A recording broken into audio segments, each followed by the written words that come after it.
Tá aparecendo certinho para vocês, galera? Tá. Ah, show, então. Então, qualquer coisa, qualquer dúvida, pode parar a aula. A gente está aqui, eu estou aqui para ajudar vocês, eu também vou aprender bastante com vocês.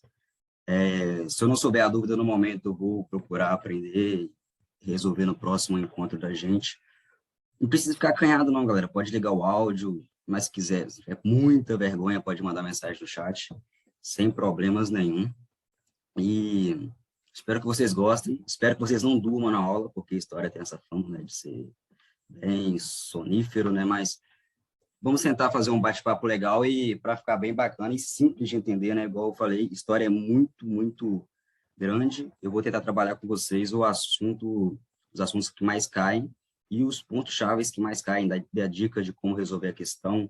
A maioria, a prova de humanas, ela tem uma pequena vantagem no Enem, que praticamente 85% das questões, das respostas, vai estar tudo no texto, a base. Você tem que ter um conhecimento mínimo, mas se tiver esse conhecimento é fácil. Vamos lá, então.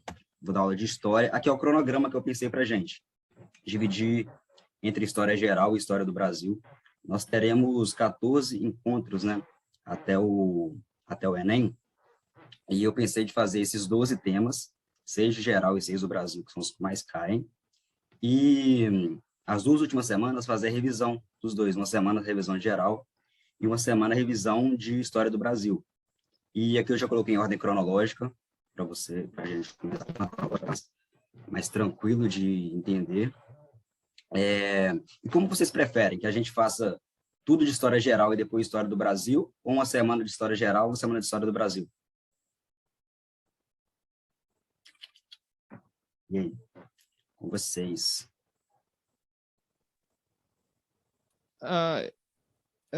Por mim, tanto faz. Tanto faz? Um de cada intercalando? Samir e Iris falaram que era para ir um de cada intercalando. Então, vamos um de cada. Eu prefiro um de cada também. Então, ótimo. A gente vai uma semana de geral, começa hoje com geral, e na próxima semana vai Brasil. E assim a gente vai tentar deixar bem fácil e tranquilo para vocês. A gente vai começar com a Antiguidade Clássica hoje, depois, né, geral, depois Idade Média, Reformas e Revolução Industrial, Reforma Protestante, Primeira Guerra Mundial, depois Segunda Guerra Mundial e Guerra Fria. Na história geral, a que mais cai aqui é a Segunda Guerra Mundial e a Guerra Fria, que é o pós. A Revolução Industrial cai bastante também. E a Antiguidade Clássica e Idade Média. E na história do Brasil, disparadamente é o Segundo Reinado. E aqui está em Sistema Colonial, depois Segundo Reinado, República Velha, Era Vargas, ditadura e pós-ditadura. O Segundo Reinado é a chave, é o que o Enem gosta de cobrar no Brasil, a gente vai ver isso. Então, hoje, a gente vai, como diz o outro, começar do começo. A história é igual uma boa fofoca, né? Tem que ter um começo, um meio, um fim, para ficar tudo fácil de entender. E que se perder alguma coisa pelo meio do caminho, chega no final sem entender nada. Então, a gente vai começar com a Antiguidade Clássica. E quando eu falo Antiguidade Clássica, isso quer dizer, está relacionado à Grécia e Roma. Porque tem a Antiguidade Oriental também, que tem aqui até coloquei uma linha do tempo para vocês entenderem, vocês se localizarem onde nós estamos. A Idade Antiga vai de 4.000 a.C., que é com o início da escrita, que marca o início dessa Idade Antiga, até a queda do Império Romano em 476 depois de Cristo.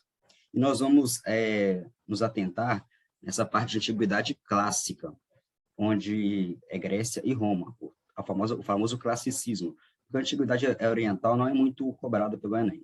A gente vai hoje tratar da Grécia e Roma. E como eu falei, infelizmente, história não tem como eu sair jogando várias questões aqui para a gente ir resolvendo. Então, eu pensei da gente fazer o seguinte: no início de toda a aula, a gente fazer uma introdução do tema, rápido, breve, e depois, em cima das questões do tema, a gente discutindo os outros assuntos que está em cima da questão. O que vocês acham? Pode ser assim? A gente começar sempre... Como é que é? A gente começar, por exemplo, sempre com a introdução do assunto, do tema, porque, infelizmente, história não tem como eu começar jogando já a questão para vocês, os exercícios, sem ter uma noção do que a gente estava falando. Eu pensei da gente sempre fazer uma introdução rápida, breve do assunto, e depois os exercícios. E dentro dos exercícios, a gente discute o que tiver ali a mais, entendeu? Ótimo. Eu gosto assim também. Então tá bom. Para vocês também não chegarem com exercício. E em relação à prova do Enem, uma dica que me ajudou bastante, vou falar bastante dicas que eu gostava bem de otimizar meu tempo para estudar, é questão. O Enem sempre tem a mesma base de cobrança. Você vai começar a fazer questão, igual de matemática. Se você fazer uma questão de matemática, no próximo, assim que você entendeu ela vai ter uma parecida. Vai trocar, sei lá, a laranja pela maçã no próximo ano, mas vai dar para resolver tranquilo. Da mesma forma, a história. Se pegar a forma que ela é cobrada, e vai ser muito tranquilo. Aqui, né, começar com um memezinho, né, porque tem essa confusão aí que exemplifica bem, né, que falam que a cultura romana é bem uma cópia da cultura grega. O famoso copia, mas não faz igual, mas é basicamente isso aí. Então, vou começar falando um pouco da periodização da história grega, que sempre que for estudar a Grécia, tem que ser dividido nesses cinco períodos. Começar pelo Creto Micênico, que é o período pré-homérico, é um período muito, muito, muito longo, onde vai começar a ocorrer do século 20 a.C. até o 12 a.C. Então, muito longo, quase 800 anos aí esse período, e foi o período que começou o povoamento na Grécia Antiga. Os povos antes não eram, se autodenominavam gregos, eram famosos pré-gregos, e começou ali o povoamento de onde hoje a gente conhece como Grécia. Logo após o período homérico, no século 12 até o 8 a.C. É o período que foram criados os poetas Ilíadas e Odisseia, que foi atribuídas ao poeta Homero. E nessa época, as poesias eram cantadas, faladas, ainda não tinha escrita durante a Grécia, os famosos poemas cantados. E faz entender cantavam e faz um pouco a gente entender esse período, porque o que tinha nesses poemas, que a gente já pôde escutar, alguma coisa assim, eles praticamente tinham neles o que aconteceu na sociedade grega naquela época. Então, o que faz os historiadores saberem um pouco de como foi este período. Um pouco depois tem o período arcaico, que aí começa a ficar interessante, que é a formação das cidades-estados, as polis. Já deve ter ouvido falar sobre isso, que foi do século 8 até o 5 antes de Cristo. E lembrar também que a democracia, aqui só existe em Atenas. A única polis que tem a democracia ateniense, que é aquela onde só podem homens acima de 20 anos, morador de Atenas, exercer essa democracia, ser cidadão. Então, aqui tem que entender bem isso, que o cidadão naquela época era considerado somente homens acima de 20 anos e que morava naquela polis, em Atenas. E naquela época, cada polis era independente. Tanto que você nunca ouviu falar de um rei da Grécia, alguma coisa assim. E tem isso em mente, que tem essa fragmentação territorial da Grécia. Ela é dividida em várias polis. A única coisa que unia os gregos nessa época era a língua, que era só falada. E no período clássico, um pouco depois, no século V, IV a.C., teve o apogeu das cidades-estados. Começaram bastante a disseminar bem essa ideia, esse conjunto de ordem administrativa, e também teve as guerras, tais como as guerras médicas, né? Foram os gregos contra os persas, que os gregos saíram vitoriosos, e a guerra do Peloponeso, que foi grego contra grego. Aí você já começa a imaginar que isso não ia dar bem. Quem gosta de filme já assistiu. Quem não assistiu também é uma dica boa. Capitão América 3, Guerra Civil. Quando o mesmo povo entra em guerra, em conflito, não vai dar certo. Sempre vai dar algo de errado. Nesse caso, a Guerra do Peloponeso foi Atenas contra Esparta, que são duas polis gregas, eram as maiores, né? E isso vai levando ao enfraquecimento das cidades gregas, depois dessa guerra, uma guerra civil. E as polis, nesse momento, começam a decair. Assim que ela atinge seu apogeu, começam as guerras e ela começa a decair. Assim, entramos no período helenístico, que ocorre a decadência das polis gregas e caíram sobre o domínio oriental, o domínio da Macedônia, primeiro pelo Filipe e depois por Alexandre o Grande. E isso vocês têm que ter em mente, essa periodização da história grega, porque eles sempre vão cobrar em relação, principalmente nesses três do meio, que é homérico, arcaico e clássico. Eles gostam bastante de cobrar, e a gente vai ver várias questões aqui para frente sobre esse conjunto aqui de períodos. Alguma dúvida sobre essa parte da história grega? Periodização? Tá ok? Tá rápido? Como é que tá? Tá dando para entender? Tranquilo? Ok. Então, a história grega, para a gente entender bem, a gente vai discutir mais sobre ela durante as questões, mas só a introdução para vocês entenderem do que a gente está falando, e essa divisão que é super importante para vocês entenderem a cronologia, o que vai acontecer logo depois.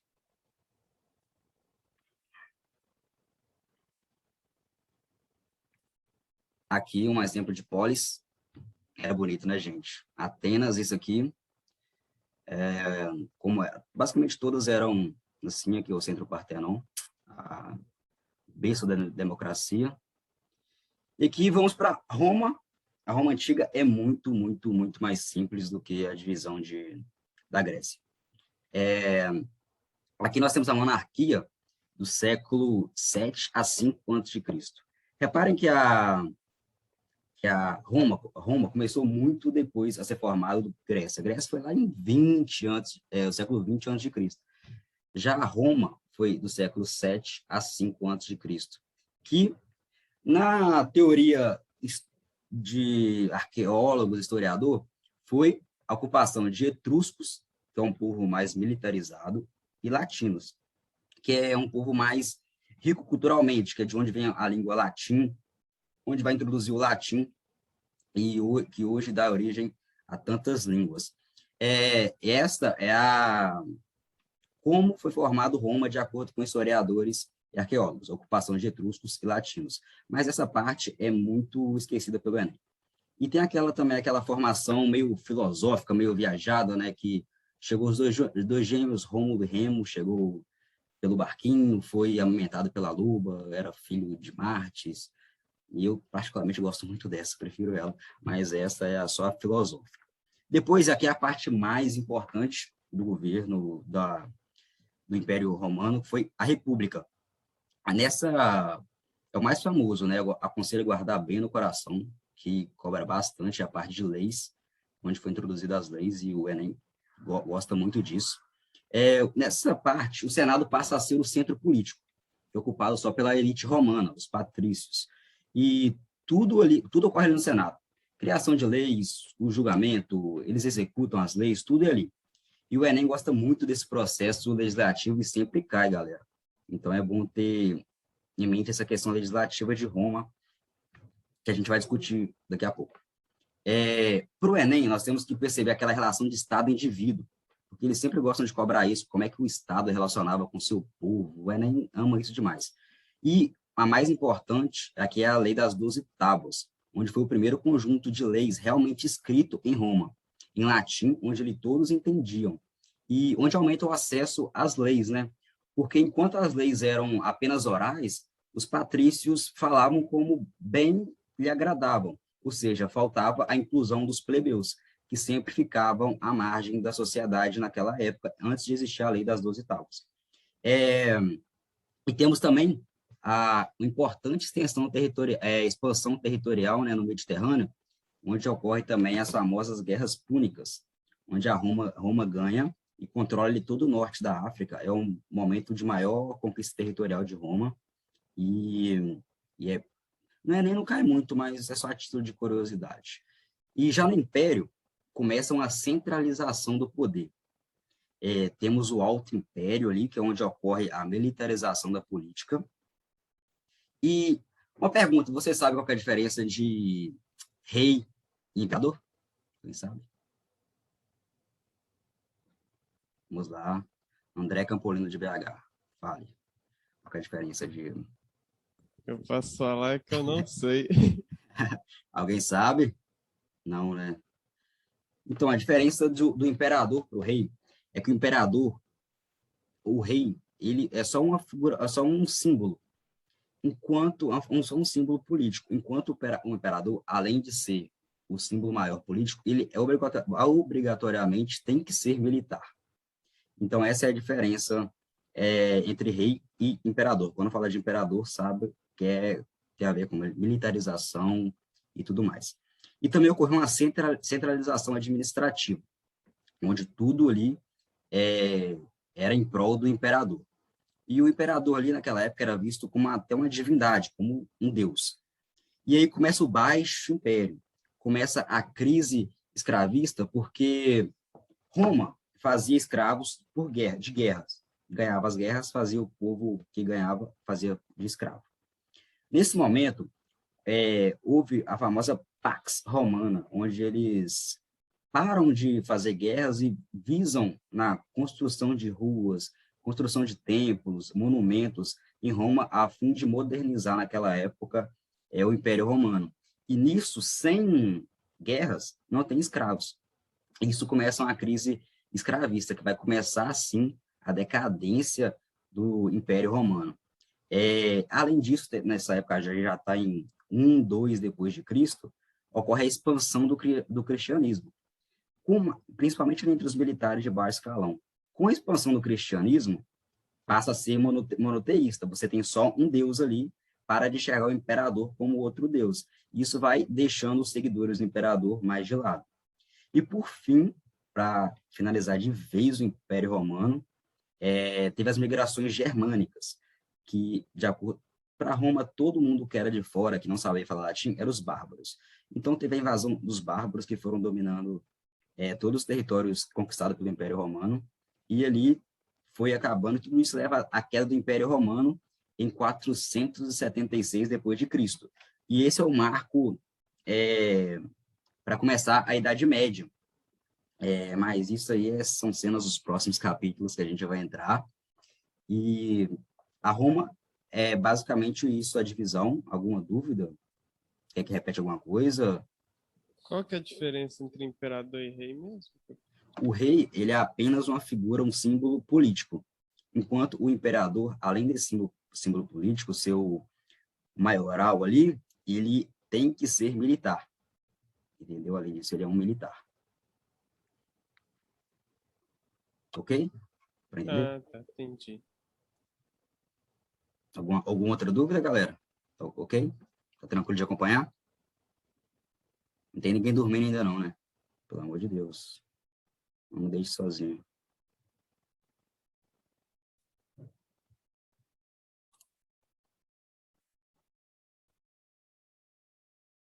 Então, a Samira perguntou se os dois são passados para as próximas gerações.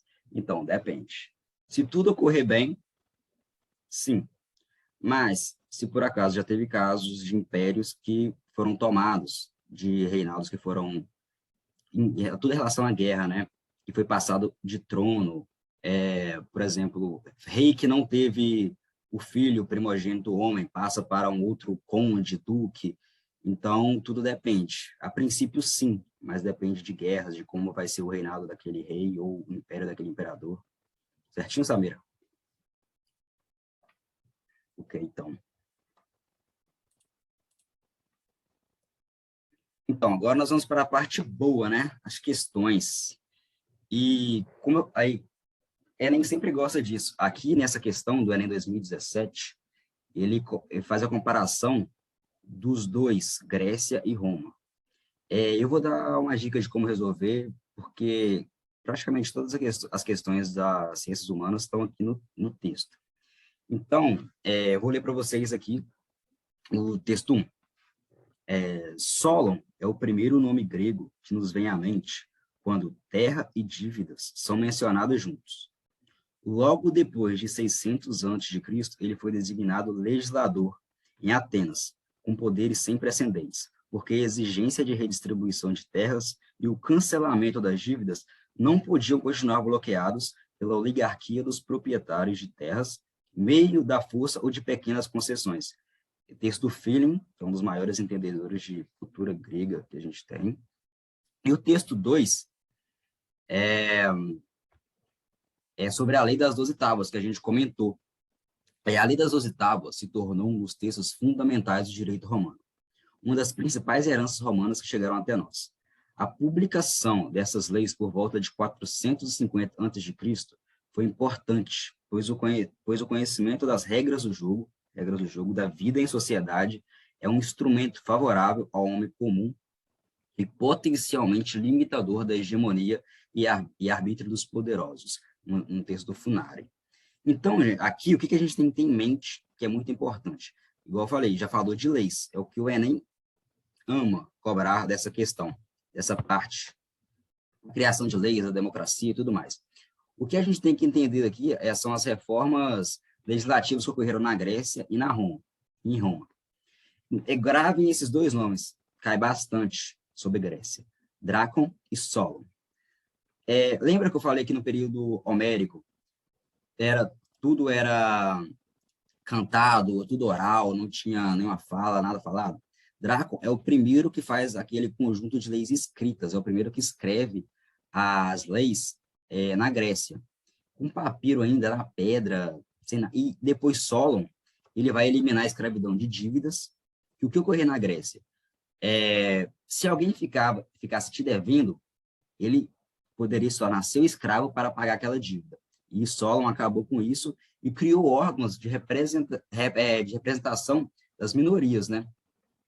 Em relação a Roma, o maior marco, o que mais cai nas provas, seja Enem ou outras provas, é a Lei das 12 Tábuas, que foi a lei escrita para garantir o acesso aos direitos naturais, no caso dos plebeus, que não tinham nenhum direito.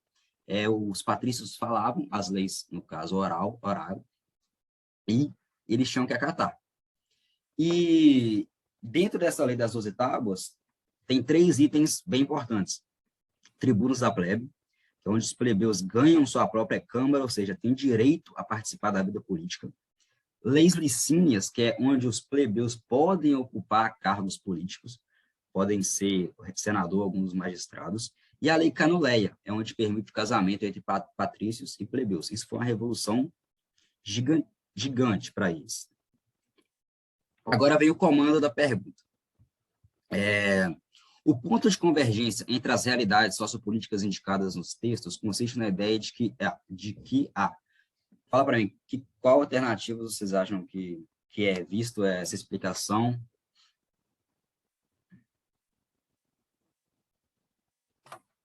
Alguém? Vou dar um tempo para vocês lerem.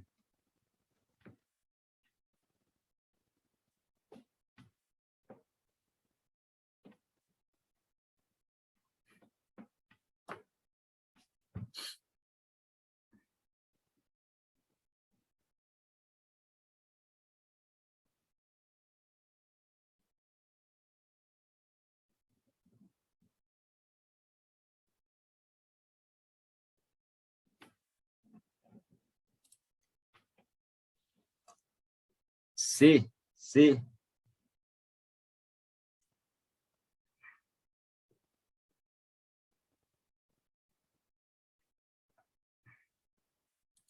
Vamos voltar no texto de novo. Vamos lá. Vou tentar dar uma explicada no texto aqui, porque tem muita palavra. O Enem gosta de dificultar com esse monte de palavras, mas o texto 1, ele vai remeter a reformas de Solon em Atenas, que, dentre outros, suprimiu a escravidão por dívidas. Ou seja, ele parou com essa escravidão, ou seja, você não precisa, você não tivesse o dinheiro, que é o caso de uma minoria, não precisava ser escravo de outra pessoa, de outro grego, né? Já no texto 2, ele menciona a importância da lei das 12 tábuas, que diminui a arbitrariedade dos patrícios sobre os plebeus, que também eram a minoria. Ou seja, melhora a vida dos plebeus, nesse caso, a lei das 12 tábuas, que é uma minoria, e na Grécia também diminui a minoria que é por renda per capita, né? Que era a galera que ficava com dívida e tinha que virar escravo. Visto isto, Vamos voltar ao comando. Aí o ponto de convergência, ou seja, o que tem entre os dois textos indicados nos temas, consiste na ideia de que, vocês falaram letra C, né? Formulação de regulamentos oficiais instituiu as sociedades. Então, as sociedades, elas foram instituídas muito, muito, muito antes, bem pela cultura europeia, lá na Mesopotâmia, Babilônia. Então, essa questão, ela não está certa. Vamos ler cada uma. Letra A. Espera aí, tem uma mensagem. Letra A. Latifa, letra A. Discussão de preceitos formais estabeleceu a democracia. Não, porque a democracia, ela só existia em Atenas nessa época. Ela não era geral de tudo, em Roma e tudo mais. Então é a letra E. A Samira acertou. A criação de normas coletivas diminui as desigualdades de tratamento. É o que basicamente fala no texto, nos dois textos. O texto 1 fala que Solon diminuiu a questão da desigualdade pela questão do encerramento das dívidas, da escravidão por dívidas. No texto 2, falam dos ganhos dos plebeus em frente aos patrícios, que, a partir da lei das 12 tábuas, conseguiram ter direitos naturais. Letra B, erradíssima, acho que invenção de códigos jurídicos desarticulou as aristocracias, erradíssima. E a definição de princípios morais encerrou os conflitos de interesse, também não vejo como marcar. Então, entenderam por que a letra E, gente? Alguma dúvida? Alguma pergunta?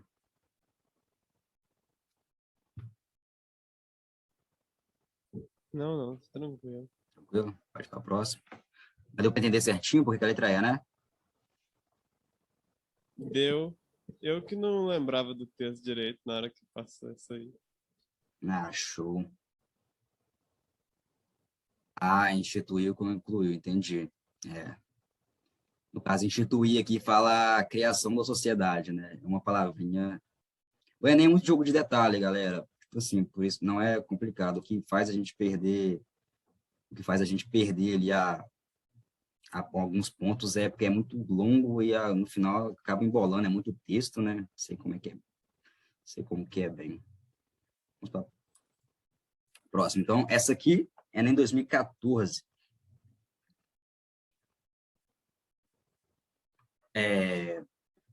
Uma dica para vocês, uma coisa que eu sempre faço, que eu fazia no Enem, quando eu fazia as provas, é primeiro ler o comando da pergunta, o que ela quer.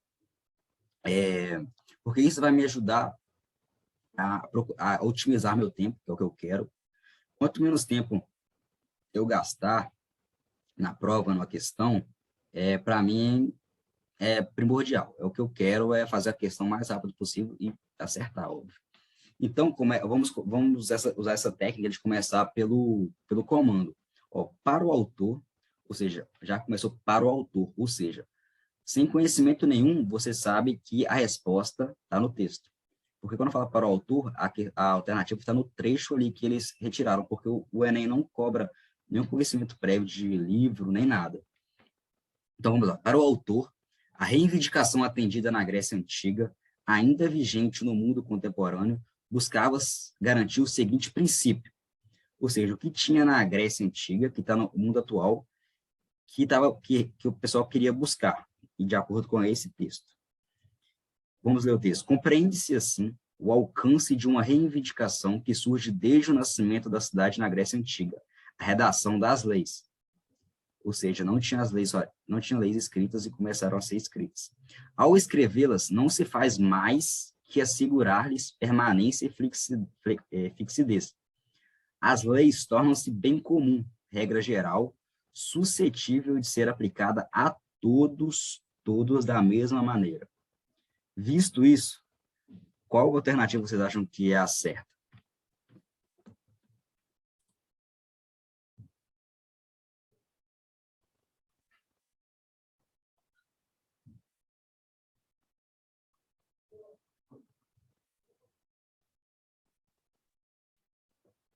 Aru, esta é Grécia. A Grécia antiga. No caso, a aplicação das leis aqui. Ah, vocês já estão mandando bem demais. Que isso? Não tem nem o que falar. Certíssimos. Letra A. Igual eu falei para vocês, se você procurar bem no texto, a última frase aqui entrega a questão. As leis tornam-se bem comum, regra geral, suscetível de ser aplicada a todos da mesma maneira. Bem tranquilo, né? Texto Jean-Pierre Vernant. Alguma dúvida nessa questão? Alguém ficou com dúvida? Não, né? Acho que foi tranquilo. Tranquilo. Show.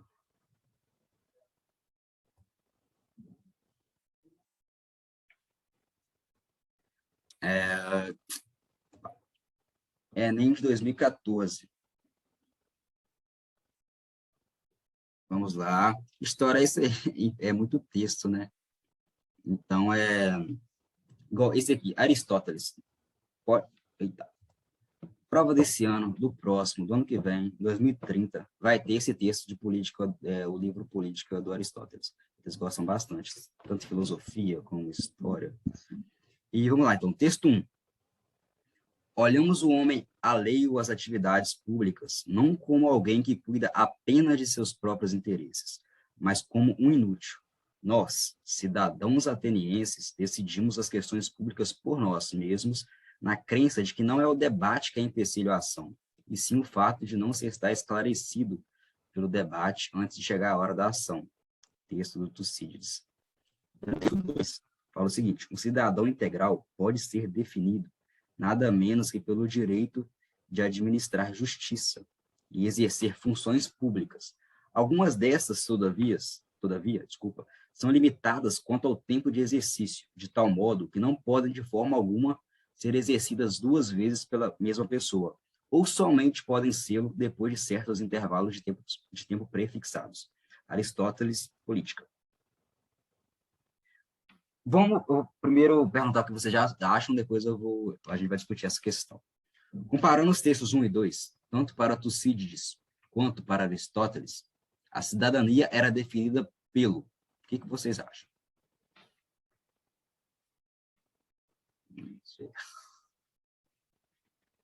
C, B, C.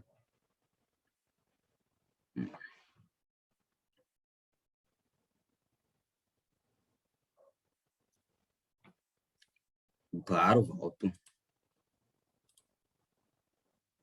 Espera aí. Foi. Então, um tempinho para ler? Com calma. Ok. Pode ler à vontade. Fica tranquilo. Qualquer dúvida, é só falar.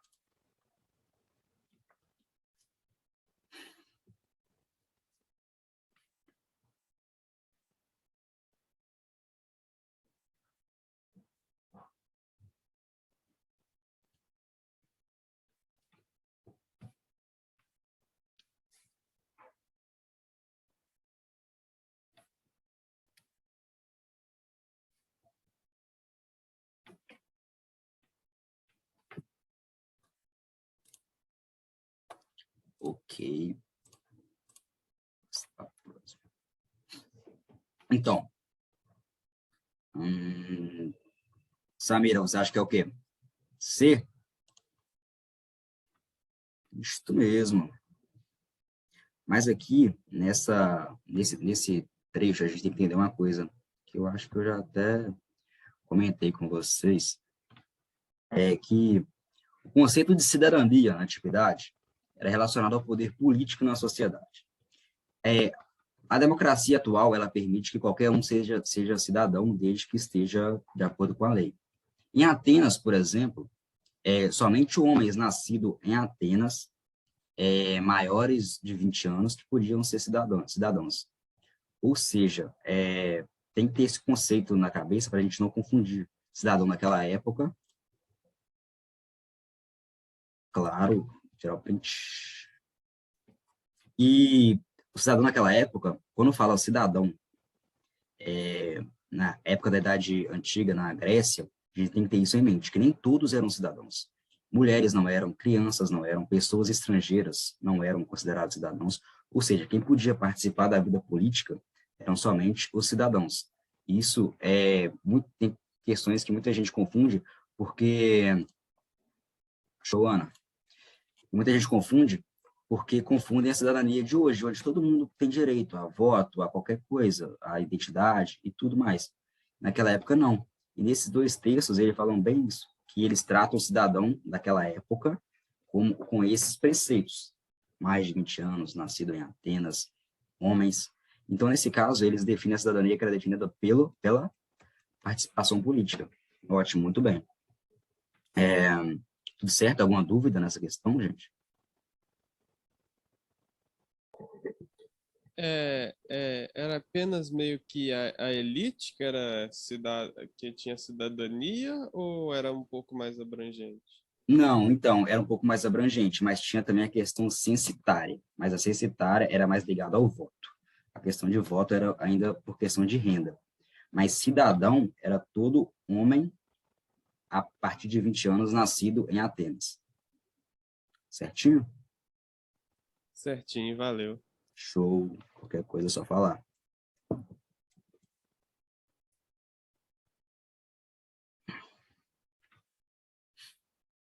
Enem 2020, recente, ano passado. Igual eu expliquei, vamos começar primeiro pelo, pelo comando da questão, que ajuda bastante. Naquele contexto, a emergência do sistema do governo mencionado no inserto promoveu. É um texto do Manduco, Ciência Política. Então, eu vou ler para vocês o texto. Na Grécia, o conceito de povo abrange tão somente o que a gente acabou de falar, tão somente aqueles indivíduos considerados cidadãos. Assim, é possível perceber que o conceito de povo era muito restritivo. Qual era o conceito de cidadão, André? Acabei de falar. Fala para mim. Cidadão, homem acima de 20 anos, nascido em Atena. Isso, ou seja, era muito restritivo esse conceito. Mesmo tendo isso em conta, levando só em consideração os cidadãos, desculpa, a forma democrática viviciada e experimentada pelos gregos atenienses no século IV e V a.C., pode ser caracterizada fundamentalmente como direta. E o que é a democracia direta e indireta? A direta, a indireta é aquela que a gente vive hoje. Aquela que todo mundo se reúne de 4 em 4 anos, vai lá, vota, e quem ganha, a gente escolhe elege um, para falar por nós. Entendeu? Ele vai falar por nós. Então, a gente vai lá, vota e escolhe. Na época da Grécia, era democracia direta. Eles se reuniam na Ágora, que era uma praça de debate em relação a uma praça pública mesmo.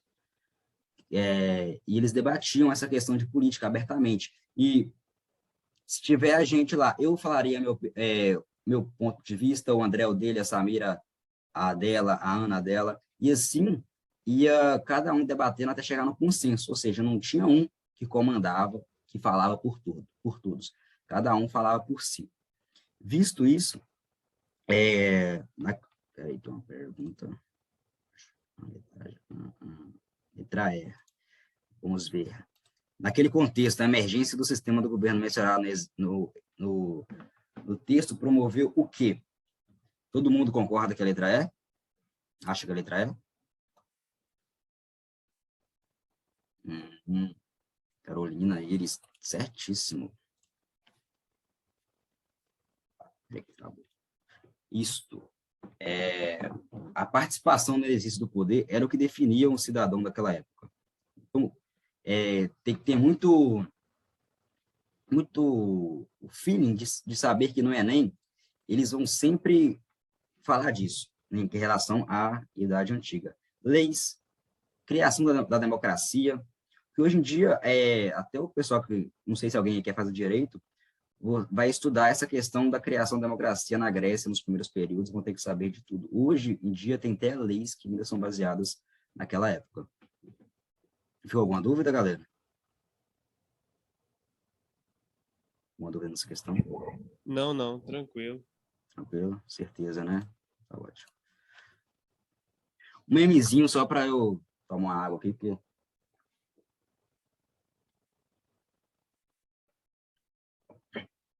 de acordo com o contexto, né?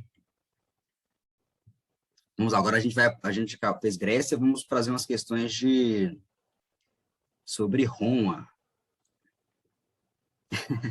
Essa é boa, Samir. Eu ri bastante, falei, tem que colocar nessa aula porque ela é muito boa. Vi no Twitter, inclusive. O Twitter tem muito meme bom. Metade da minha vida é estudando, metade é no Twitter. Vamos lá, então. Questão Roma, né? Nem 2013. Essa é um pouco mais antiga.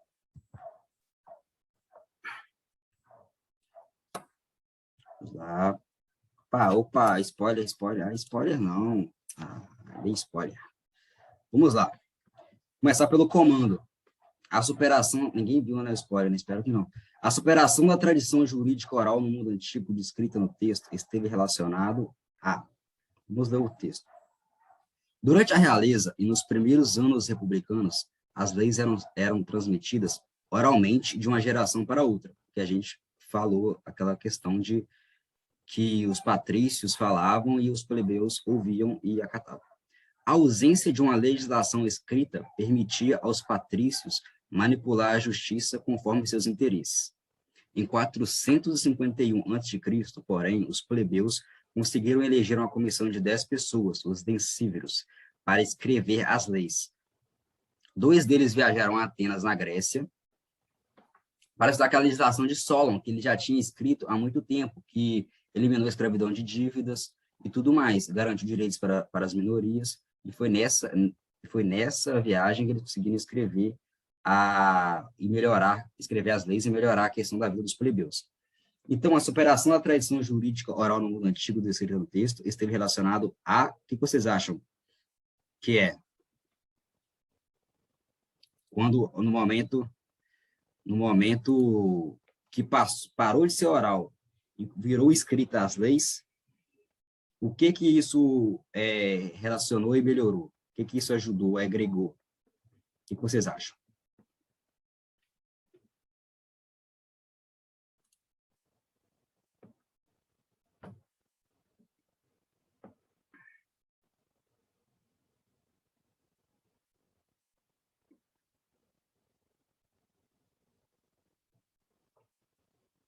Uhum. Isto aí, letra B de bola.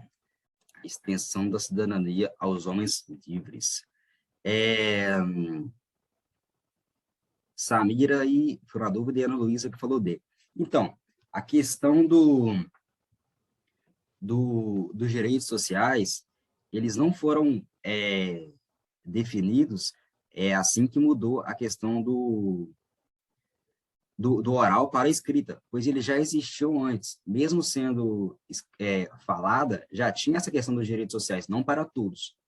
Isso tem que ficar claro, não era para todos, mas já tinham esses direitos sociais, no caso da Grécia, para a elite, e também no caso de Roma. Então, não implantou, deixou escrito e melhorou a questão para a cidadania dos homens livres, né? Extensão da cidadania. O que seriam os homens livres? Os plebeus militares de baixo escalão, né, no caso de Roma, entendeu? Bem explicado? Qualquer coisa eu volto. Tá ótimo, show.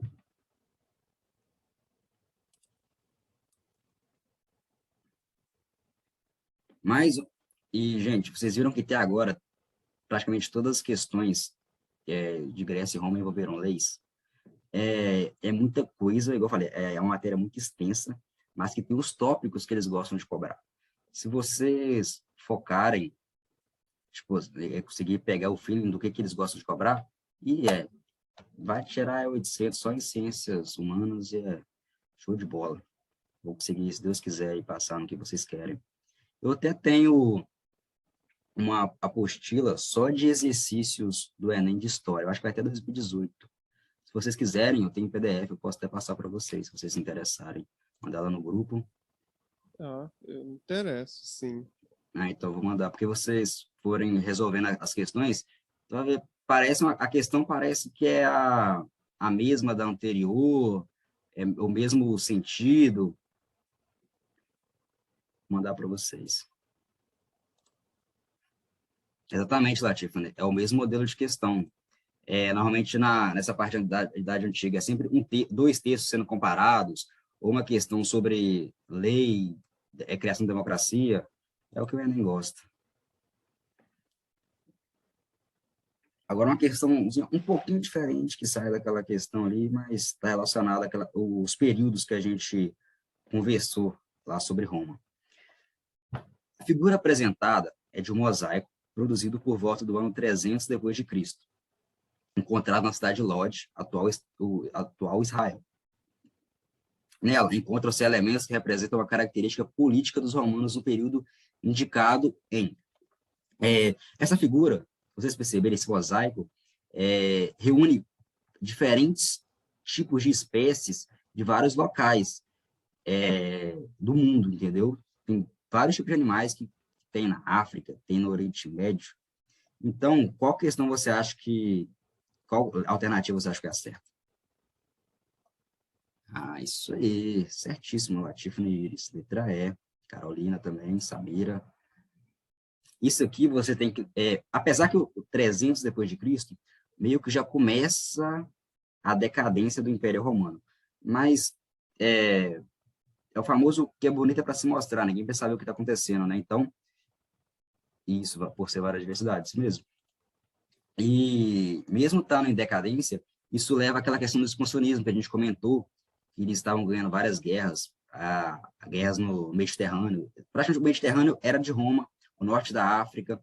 Então, eles gostavam de mostrar isso. Eu sou o dono do mundo, e, no seu, e tal. Então, essa letra E, junto com a imagem, e lembrando desse período do expansionismo, fica bem fácil, né, a gente lembrar disso. Cruzadismo, nada a ver. Patriotismo, helenismo, eu peço da estética grega também, nada a ver. Imperialismo também. Eu estava pesquisando, muita gente, quando fez essa prova, marcou a letra D, que confundiu por causa dos animais selvagens, época do Império de Roma.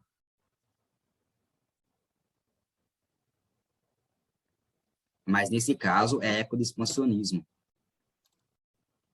Isso, Carolina. Eles gostavam de mostrar soberania. Gostavam de falar que era o dono do mundo.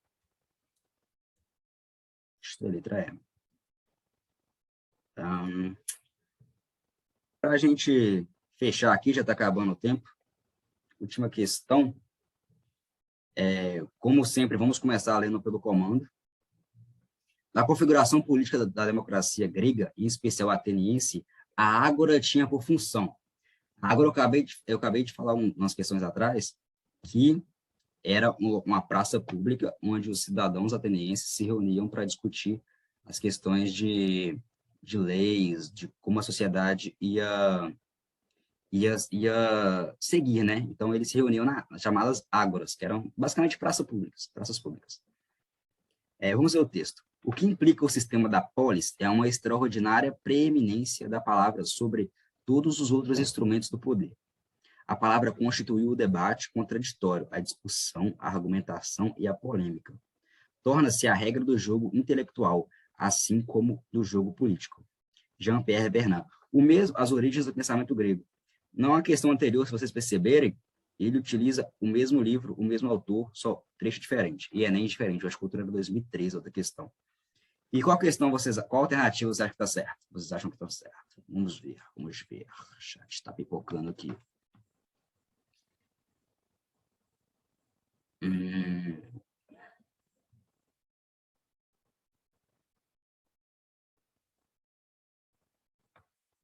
Só tem uma coisa para falar para vocês, tá?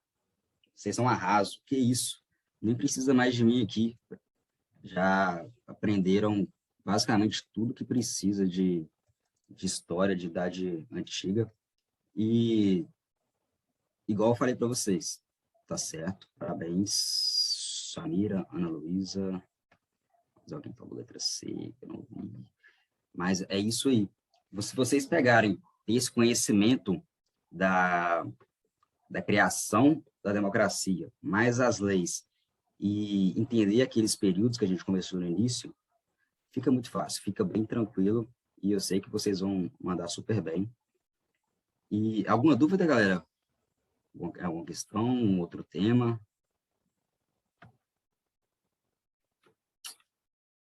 Isso é tudo, pessoal. Muito obrigado pela atenção de vocês. Espero que tenham gostado. Eu vou mandar para vocês lá os exercícios que eu falei para vocês. Vou subir a aula no YouTube e mandar também os slides para vocês darem uma estudado. E espero que tenham gostado, de verdade, galera. Muito obrigado pela atenção de vocês. Por nada, galera. Espero vocês na próxima,